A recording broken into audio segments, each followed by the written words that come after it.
પાપો માફ કરો છો, રોગો મટાડો છો, મદદ કરો છો, સહાય કરો છો, અમારો પોકાર સાંભળો છો, અમારા પર દયા કરો છો પ્રભુ. અમારા આત્મા, અમારો પ્રાણ, અમારો શરીર તમે સોંપીએ છે. આ સંગતને માન્ય કરો. સાક્ષીઓ મારફતે અમે તમને માન આપીએ છીએ, તમારું ભજન કરીએ છીએ અને પ્રભુ તમે જ બધી વાતો, બધા સ્વાદો આપ્યા છે, ભલાઈ કરી છે, સમજણ આપી છે, પરિપક્વ કર્યા છે, કૃપા આપી છે, સત્યતા આપી છે, ઉપકારો કર્યા છે. અમે તમારા આગળ કબૂલ કરીએ છીએ, તમારી પ્રશંસા કરીએ છીએ અને પ્રભુ તમારો આભાર માનીએ છીએ.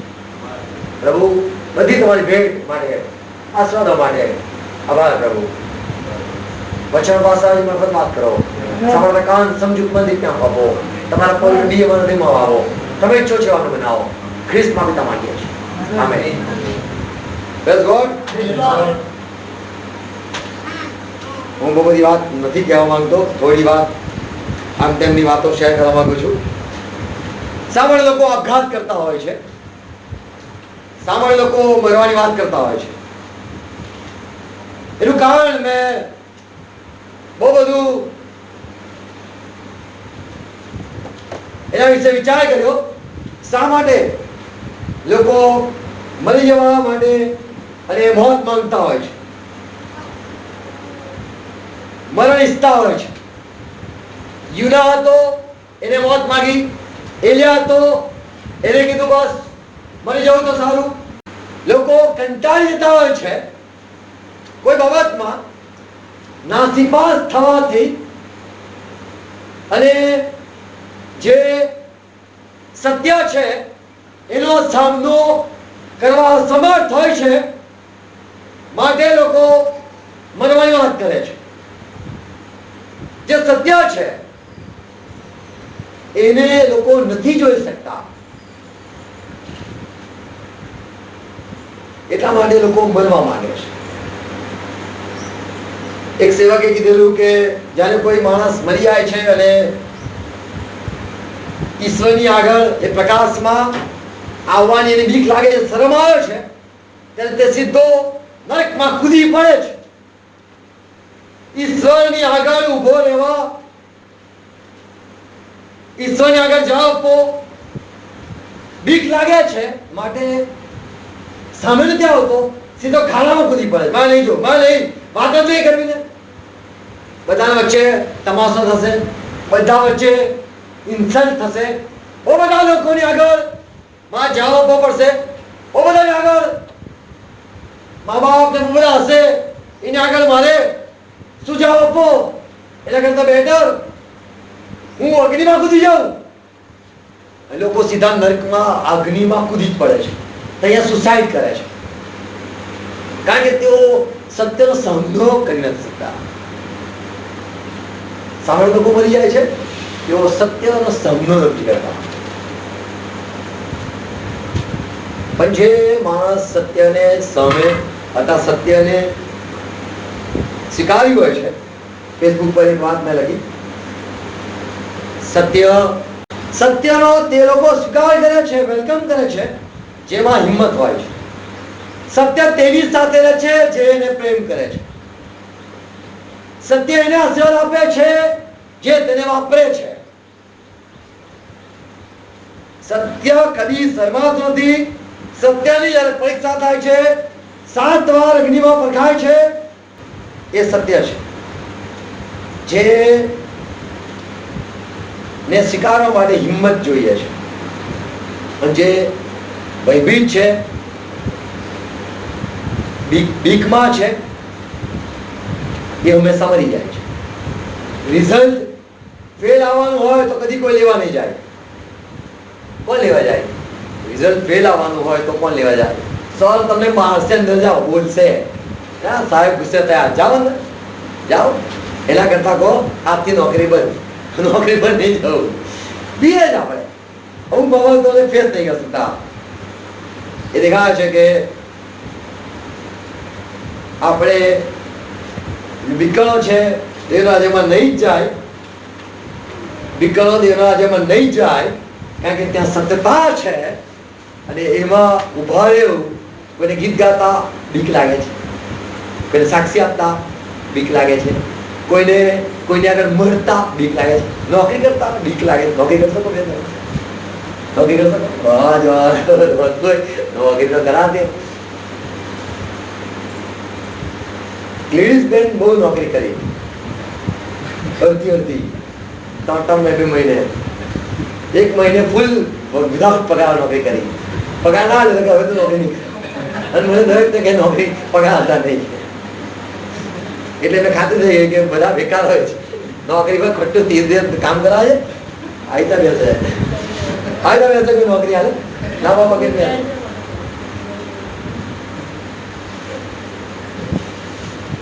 સત્ય એ પરખાયેલું છે,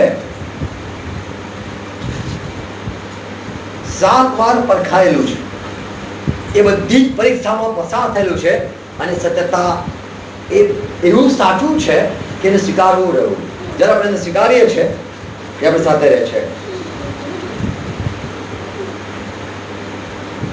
અને એનો જ્યારે આપણે ઉપયોગ કરીએ છીએ ત્યારે આપણને આસ્વાદ આપે છે. જો આપણે ઈચ્છીએ છીએ કે મને આસ્વાદ મળે તો જે સત્યતા છે તેને વળગી રહીએ અને સત્યનો ઉપયોગ કરીએ, સત્યને જાણીએ. એ સાચી વાતો જે બાઇબલ કહે છે એ જાણીએ. પ્રભુ ઈસુ ખ્રિસ્ત એ કોણ છે એ મનમાં છે અને એના વિશે દુનિયામાં જુદી જુદી વાતો માનવામાં આવે છે. પણ એ સત્યને બાઇબલ જે કહે છે એને હું ઓળખવા માંગુ છું, જાણવા માંગુ છું અને એ જે છે એ જ હું પામવા માંગુ છું. ભલે મને અઘરું લાગે પણ હું એ સ્વીકારવા માંગુ છું. દુનિયામાં એમ કે દુનિયા નથી, સૌથી પહેલા કોણ હતું અને શું હશે એ બધો વિચાર આપણને આવે છે. બાઇબલ એવું કહે છે, બાઇબલ પવિત્ર આત્મા પામેલા સંતો એમ લખે છે ઈસુ ખ્રિસ્ત શબ્દ છે, દેવની સાથે હતો, તે બાપ વગરનો મા વગરનો હતો, તે વંશાવળી વગરનો હતો, તેના દાણાનો આરંભ નહોતો, તેના આયુષ્ય નાનપણ નથી, તે પ્રારંભ પુરાતન કાળથી છે, તે અનાદિકાળથી અનાદિકાળથી છે, જેના વડે જગતો ઉત્પન્ન થયા છે, જે દેવ બાપ અદ્રશ્ય દેવ બાપની આબેહૂબ દ્રશ્યમાન પ્રતિમા છે, તે સરસ સૃષ્ટિનો પ્રથમ જનિત આરંભ એટલે મોયલામાંથી પહેલો ઉઠેલો છે, જેની મારફતે અને જેના સારું ઉત્પન્ન થયા છે. અને સગળા વાના એ આકાશમાં હોય કે પૃથ્વી પરમાં એ બધા વાના તેમાં સમાવેશ કરવામાં આવેલો છે. તેનું ભજન થાય માટે તે ખરો સનાતન દેવ છે, જેને આગળ સર્વ ઘૂંટણે પડીને નમે, સર્વદૂતો તેનું ભજન કરે એવી આજ્ઞા થઈ. જેના રક્ત દ્વારા સગળાને પાપોની માફી મળી, જેના રક્તના મૂલ્ય દ્વારા પસંદ કરેલાને ખરીદવામાં આવ્યા, જે ધન્ય પ્રભુ ગુરુ છે,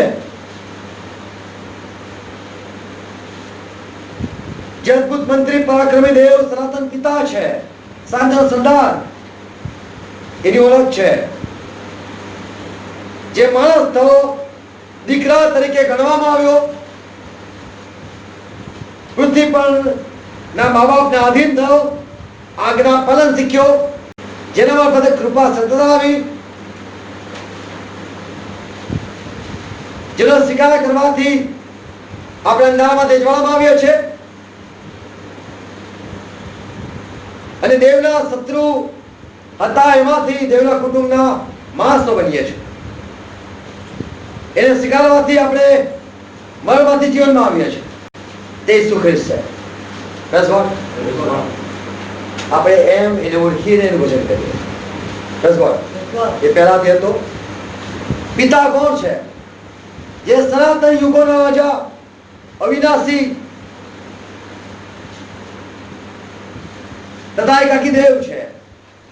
જેની વાણી કોઈ સાંભળી નથી, જેનું રૂપ કોઈ જોયું નથી, જેવા પ્રકાશમાં રહે છે, કોઈ માણસે તેને જોયો નથી, જોઈ શકતો પણ નથી, જે સનાતન યુગોનો રાજા અવિનાશી દેવ, અદ્રશ્ય તથા એકાકી દેવ છે, જે પ્રકાશનો પિતા, જેમાં વિકાર થતો નથી, જેમાં ફરવાથી પડતો પછાવ પણ નથી, કરુણાનો પિતા, સર્વધિરાસનો દેવ, જેની ઈચ્છા છે કે પસંદ કરેલા રાજ્ય મળે અને પસંદ કરેલા પ્રતિકારને જ્ઞાન આપે છે. આ પિતા છે. પવિત્ર આત્મા જે તમારામાં કરવાની ઈચ્છાની પ્રેરણા કરે છે તે દેવ છે. પવિત્ર આત્મા તે તમારું શરીર એનું મંદિર છે. તે ભલું કરે છે, તે પ્રતિક્રિયા આપે છે, તે જ્ઞાન આપે છે, તે સત્તા આપે છે, તે પ્રભુ ઈસુ ખ્રિસ્ત વિશે સાચી સાક્ષી આપે છે. જેને દેવના સાત આત્મા, દેવની સાત આંખો કહેવામાં આવે છે, જે રાજસંની આગળ છે, જેને બીજો સંબોધક એટલે સહાયક કહેવામાં આવે છે, જે નવો જન્મ આપે છે, જે વિશ્વાસ જગાવે છે, ઉત્પન્ન કરે છે, જે પુનર્જન્મ આપે છે, તે દેવ છે. પવિત્ર આત્મા પ્રેરણા કરનાર દેવ છે. તે સત્ય પ્રગટ કરે છે.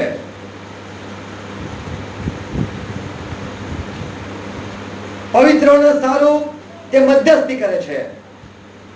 પવિત્ર આત્મા તે માણસને ચલાવે છે. એટલામાં લખે છે જેટલા પણ આત્માથી ચાલે છે તેઓ દેવના દીકરા છે. પવિત્ર આત્માનું કાર્ય છે. પવિત્ર આત્મા દેવ છે કે જે માણસને ભલું કરવા માટે દોરે છે ને ચલાવે પણ છે. માણસને ભલા કરવાનો વિચાર આવી શકે છે, પણ પવિત્ર આત્મા આવ્યા પછી માણસ એ ચલાયમાન થાય છે. એ પવિત્ર આત્મા છે. Praise God.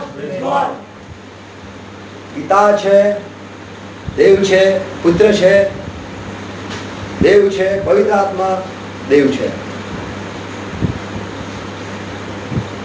આપણે પ્રભુના વચનો ને પુષ્કળ વાંચવા જોઈએ અને પિતા વિશે જેમ બાઇબલ કે છે એ વાતો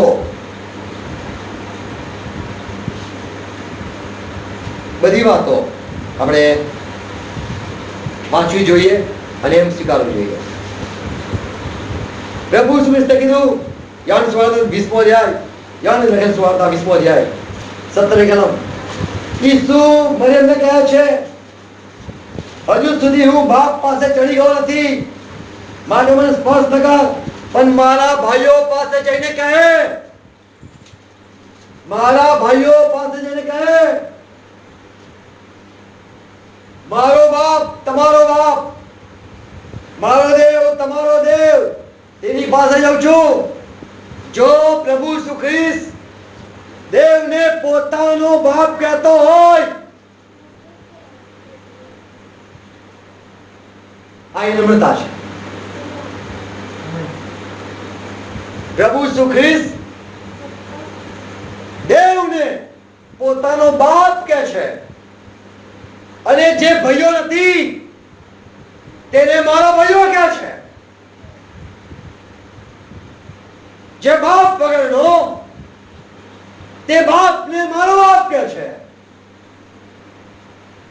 અને જેના ભાઈઓ નથી તેને મારા ભાઈઓ કહે છે. આ નંબર દેવ છે.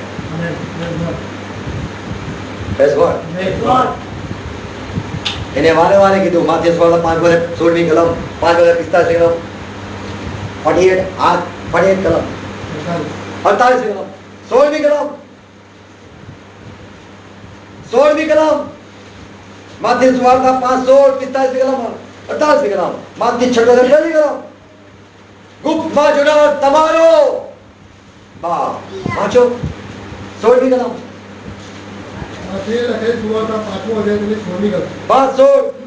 તેમાં તમે તમારું અજવાળું લોકોની આગળ એવું તમારું અજવાળું લોકોની આગળ એવું પ્રકાશવા દો કે તમારી રૂઢિગણીઓ જોઈને તમારી રૂઢિગણી જોઈને તમારા બાપની સ્તુતિ કરે. તમારો બાપ શું ખરેખર એ આપણા સગો બાપ છે? બાપ એ ઘણા અર્થમાં વપરાયું છે. જેમ ઇબ્રાહિમ વિશ્વાસનો પિતા અને ઇબ્રાહિમને બાપ કહેવામાં આવે છે, ઈસાકને પણ બાપ કહેવામાં આવે છે. અને જેમ પાઉલ કહે છે હું તમારો બાપ થયો છું. જે ઉત્પન્ન કરતા હોય અથવા તો જે સૌથી પહેલો હોય એને બાપ કહેવાય. આ બાબતમાં તો તમારો બાપ છું એમ કહી શકીએ. એવું કીધું તમારા બાપની સ્તુતિ કરે. 45 ગેલો એ માટે કે તમે આકાશમાંના તમારા બાપના દીકરા થાઓ. આમેન. 48 તમારો બાપ જેમ સંપૂર્ણ છે તેવા તમે સંપૂર્ણ થશો. Praise God. અને પ્રભુ ઈસુએ કીધું મેં જો દેવને મારો બાપ કીધો. યોહાન સુવાર્તા 10મો અધ્યાય 30મી કલમ. હું તથા બાપ એક છે. ત્યારે યહૂદીઓએ તેને પથરા મારવાને તેને મારવાને ફરીથી પથરા હાથમાં લીધા. 32મી કલમ યોહાન સુવાર્તા માફ કરો. યોહાન સુવાર્તા 10મો અધ્યાય 32મી કલમ. ઈસુએ તેઓને ઉત્તર દીધો મેં મારા બાપ તરફથી તમને ઘણા સારા કામ દેખાડ્યા છે. તેઓમાંના કયા કામના લીધે તમને પથરા મારો છો? યહૂદીએ તેને કઈ ઉત્તર આપ્યો. યહૂદીઓએ તેને ઉત્તર આપ્યો કોઈ સારા કામના લીધે તને પથરા મારતા નથી, પણ દુર્ભાષણના લીધે. અને તું માણસ છતાં પોતાને દેવ ઠરાવે છે તેને લીધે. ઈસુએ તેઓને કહ્યું મેં તમને કહું તમે દેવ છો. અને શું તમારા નિયમશાસ્ત્રમાં લખેલું નથી? જેઓની પાસે દેવનું વચન આવ્યું તેઓને જો તેને દેવ ગયા શાસ્ત્ર ભંગ થતો નથી. તો જેને બાપે અભિષેક કરીને પસંદ કરીને અભિષેક કરીને જગતમાં મોકલ્યો તેને કહ્યું હું દેવનો દીકરો છું. મને પસંદ કર્યો, દીકરો બનાવ્યો. તો તમે કેમ કહો છો હું દુર્ભાષા કરું છું? જો હું મારા બાપના કામ નથી કરતો તો મારા પર વિશ્વાસ ના કરો. પણ જો હું કરું છું એટલે જેને મને મોકલ્યો છે એને મને પ્રેરણા આપી છે આમ કરવા માટે. એને મને પ્રેરણા આપી છે હું મારો જીવ આપું. એને મને પ્રેરણા આપી છે આવું કરવું જોઈએ. 8મો અધ્યાય યોહાન 8મો અધ્યાય. પણ મને એટલે દેવ પાસેથી જે સત્ય મેં સાંભળ્યું છે પ્રભુ ઈસુ ખ્રિસ્ત ખરો સાક્ષી છે. અને એ અદ્રશ્ય દેવ નો દ્રશ્યમાન આબેહૂબ પ્રતિમા છે. દેવને કદી કોઈ જોયો નથી. પ્રભુ ઈસુ ખ્રિસ્ત છે કે જે દેવની સાક્ષી પૂરે છે અને તેના દ્વારા દુનિયામાં વિશ્વાસ કરવામાં આવ્યો છે. આપણે ઈસુ ખ્રિસ્તને એમ માનીએ છીએ. બરાબર કીધું. દેવ પાસેથી જે સત્ય મેં સાંભળ્યું છે તે તમને કહેનાર મનુષ્યને તમે હમણાં માયના સંકુચિત કરો છો. ઇબ્રાહિમ એવું કર્યું હતું. તમે તમારા બાપના કામ કરો છો. તેઓએ કહ્યું અમે વ્યભિચારથી જન્મ્યા નથી, અમારો એક જ બાપ છે એટલે દેવ. ઈસુ તેઓને કહે છે જો દેવ તમારો બાપ હોત તો તમે મારા પર પ્રેમ રાખત. તમારો દેવ તમારો બાપ છે. હું પણ કહું છું એ મારો દેવ મારો બાપ છે. તમે એના સંતાન થયા, હું પણ એના સંતાન છું. તો તમે મારા પર પ્રેમ રાખો. હું પણ તમારા જેવો છું. તમે માગીના છો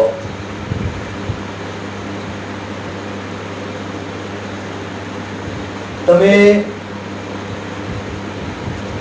એના દ્વારા અથવા તો એના પેટના ફરજન નથી, છતાં તમે તેને તમારો બાપ કહો છો.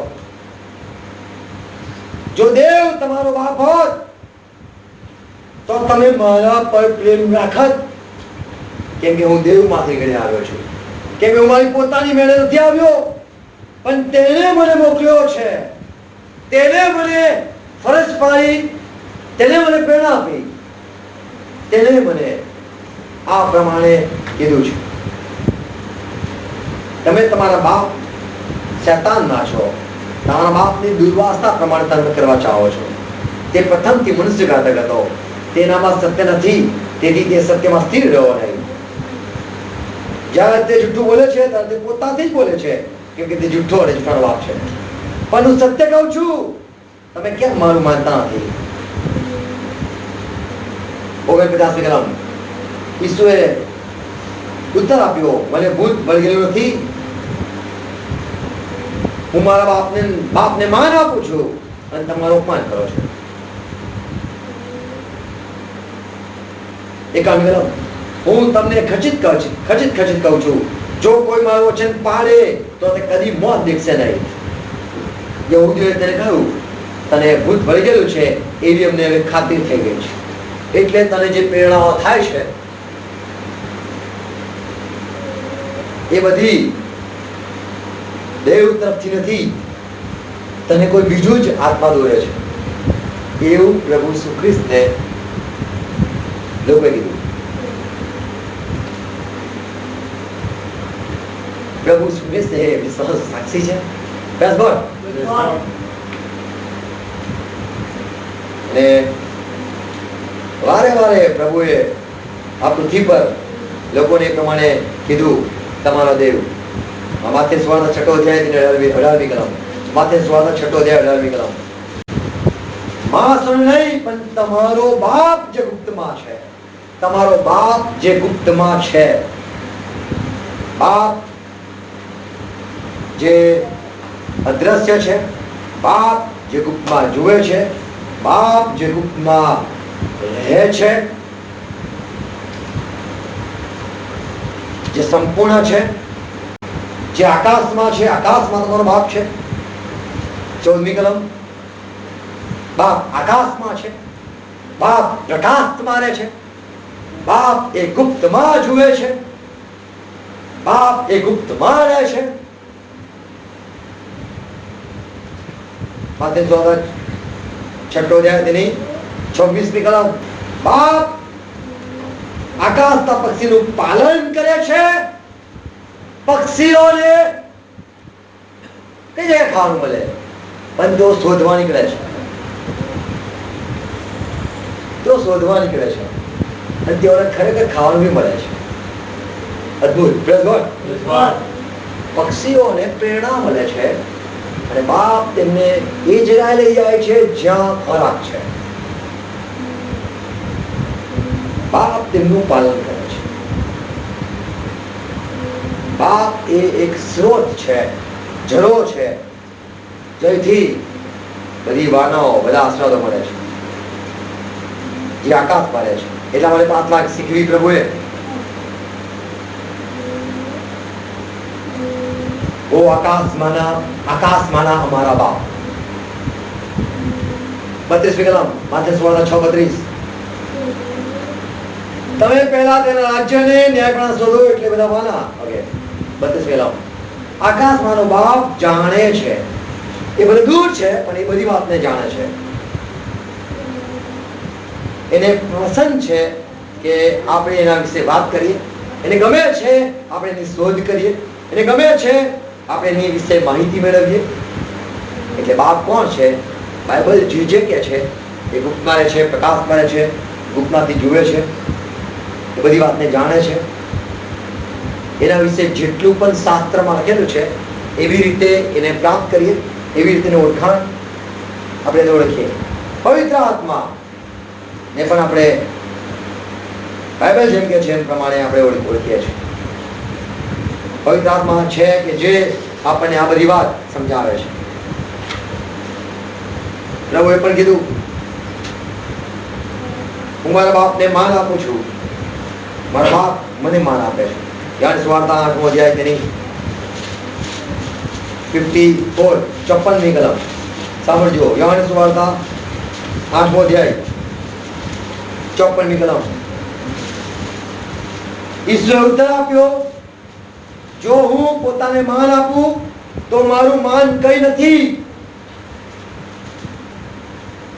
પ્રભુ ઈસુ ખ્રિસ્ત એવું નથી માનતા કે હું જ છું,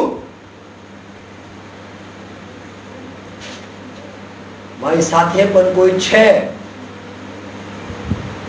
એમ તે માને છે. અને કીધું, હું જો પોતાને માન આપું, જૂના કરારનું વાક્ય છે, મારું માન હું કોઈને આપીશ નહીં. તો એ દેવ કોને માન આપતા હશે? મારું માન હું કોઈને નહીં આપું તો એ માન કોને આપતા હશે? તો સીધી વાત છે, પોતાને માન આપતા હશે. જો એની બાજુમાં કોઈ ના હોય તે માન કોને આપતા હશે? પ્રભુ કીધું, હું જો પોતાને માન આપું તો હું સાબિત કરું છું હું જ સરસ છું.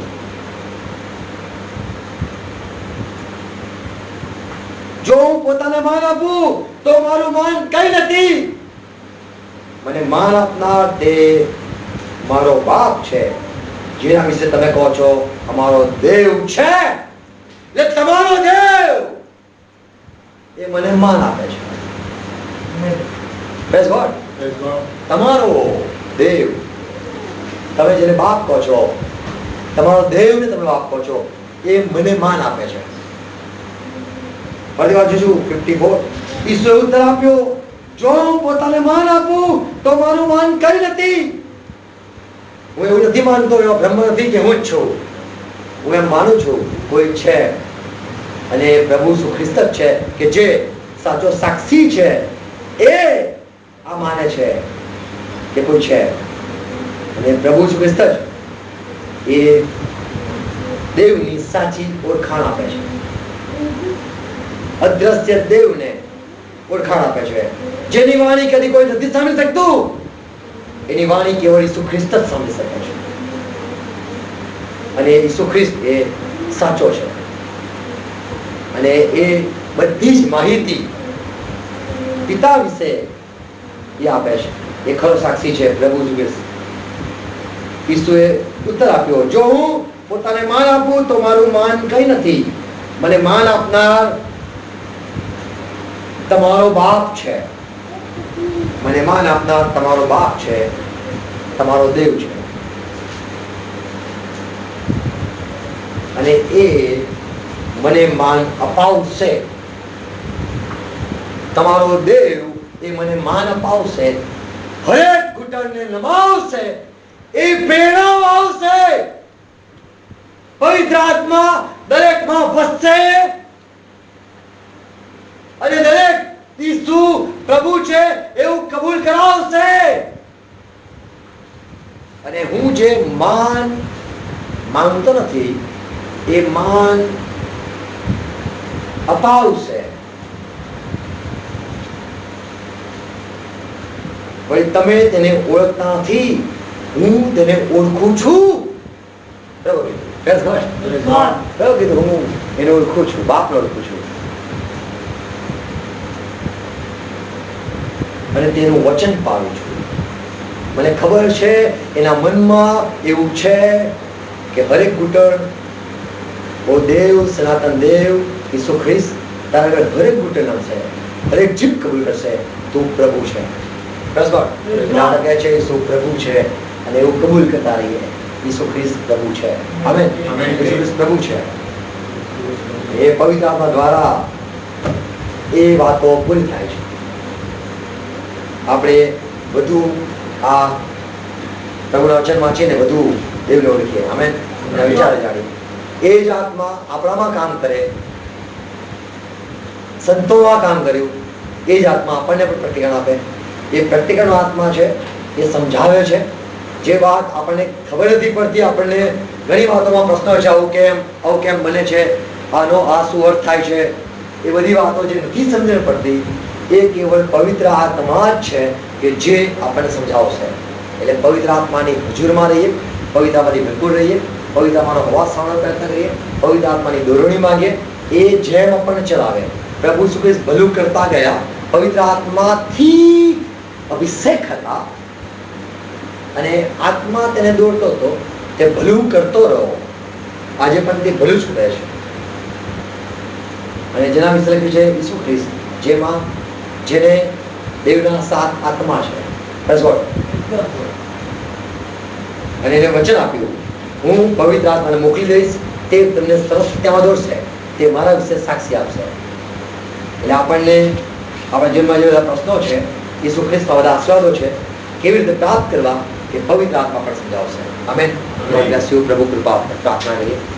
વિશ્વાસ છો પ્રભુ, તમારા દરેક વચનો પરખાયેલા છે, તમારી દરેક વાતો સાચી છે, એ ઉત્તમ છે, જ્ઞાનથી ભરપૂર છે. પ્રભુ, અદ્ભુત છે તમારી વાતો. દરેકને સમજાવો, દરેકને કૃપા આપો, કૃપા મળે, સમજણ મળે. આ બધી વાતો હોવાઈ જાય, વૃદ્ધિ પામે, હોવાઈ જાય, વૃદ્ધિ પામે, સફળ થાય. પ્રભુ, જેમ તમે ભલું કરતા ગયા અને જેમ લખેલું છે, તમારામાં જે સારા કામ કરે છે, અમે જો સાચું બોલી શકીએ છીએ, જો અમે ઈસુને પ્રભુ તરીકે સ્વીકારી શકીએ છીએ, જો અમે તમારા પવિત્ર માર્ગમાં ચાલી શકીએ છીએ, તો એ કેવળ તમે જ છો જે અમને ચલાવો છો. પ્રભુ, હંમેશા તમારી આધીનતામાં રહીએ, હંમેશા તમારો વાત સાંભળીએ, આગળ વધીએ. અમને અત્યાર સુધી પ્રકાશમાં ચલાવ્યા, અમે આભાર માનીએ છીએ. વધુ પ્રકાશ આપો, વધુ સમજણ આપો, વધુ સ્પષ્ટ કરો, અમારા સાથે નિત્ય વાત કરો. આભાર.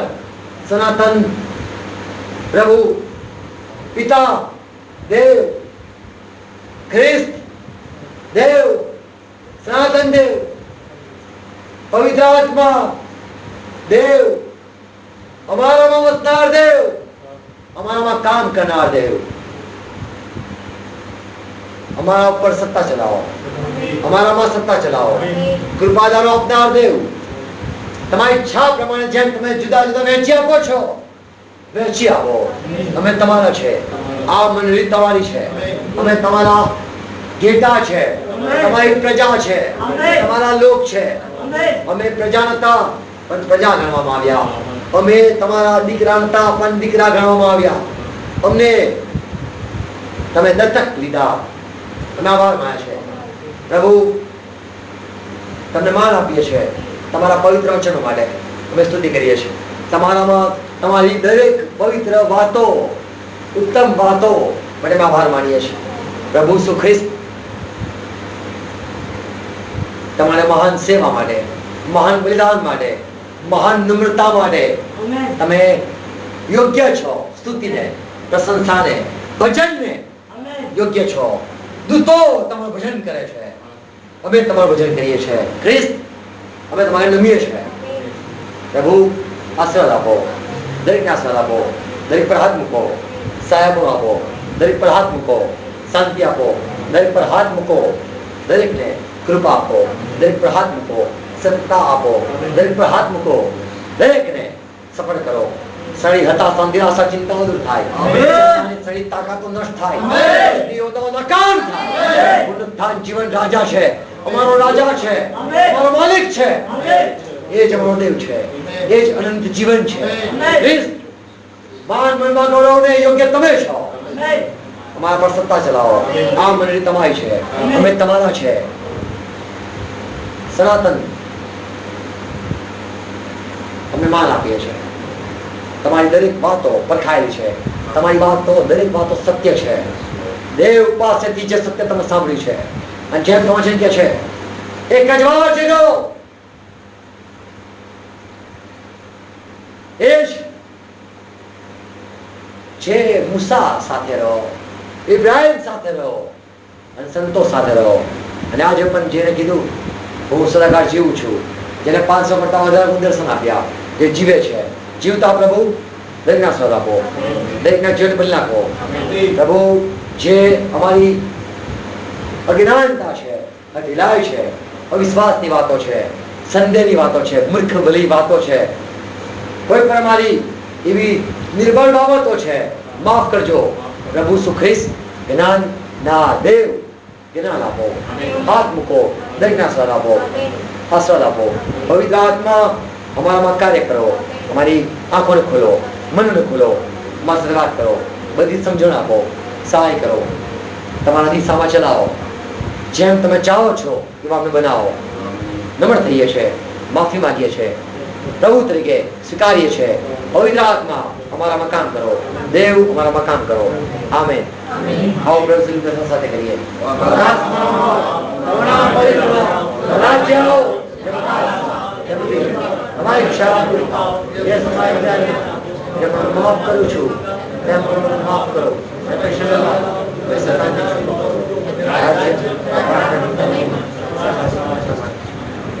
દેવ બાપનો પ્રેમ, આપણા પ્રભુ ઈસુ ખ્રિસ્તની કૃપા, પવિત્ર આત્માની સંગતિ આપણા સાથે રહે.